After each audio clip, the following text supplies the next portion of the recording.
இயேசுவின் நாமத்தினால உங்களை எல்லாத்தையும் வரவேற்கிறேன். வாய் வீங்கி இருக்கு, அதெல்லாம் பேச கணக்கிருக்காங்க. நான் சொல்றது மட்டும் நல்லா பாருங்க. நான் இந்த போடுற வீடியோஸை பார்க்கறது யாருன்னு பார்த்தீங்கன்னா, வெறும் கிறிஸ்டியன் பையன்களும் பிள்ளைங்களும் தான் பார்ப்பீங்க. நான் என்னோட ஃப்ரெண்ட்ஸ் எல்லாம் அப்படியே சம்பூர்ணமாக இழந்துட்டேன். இப்பயும் நான் கடவுள் எனக்கு சொல்றாரு, இந்த வீடியோலாம் நீ கரெக்டாக போடு, உனக்கான எல்லாமே கிடைக்கும். நான் எனக்கு என்ன ஆசைனா, இதில் காசு சம்பாதிக்கணும் அப்படின்லாம் எனக்கு ஆசை இல்லை.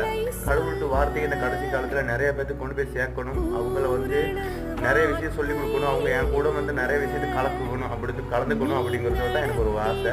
கடவுள் விஷயத்தை நான் உங்களுக்கு சொல்லிக் கொடுக்குறேன். நீங்கள் உங்கள் பேரை கமெண்ட் பண்ணுங்கள், அதாவது சப்ஸ்கிரைப் பண்ணி வச்சுக்கோங்க, பேரை கமெண்ட் பண்ணுங்கள். இந்த மாதிரி உங்களுக்கு இருக்கிற பிரச்சனைகளை சொல்லுங்கள். நான் கண்டிப்பாக ஜெபம் பண்ணுறேன். இந்த ஜெபத்தை கடவுள் கண்டிப்பாக கேட்பாரு. அதனால நீங்கள் நம்மலாம் ஒரு ஃப்ரெண்ட்ஸாகவே இருப்போம். நம்ம இந்த வாலிப காலத்தை கடவுள் ஒப்பு கொடுக்கும், உங்களுக்கு ஆசீர்வதிப்பார். கண்டிப்பாக கமெண்ட் பண்ணுங்கள் பிரச்சனைகளை, உங்கள் பேரையும் சேர்த்து கமெண்ட் பண்ணுங்கள்.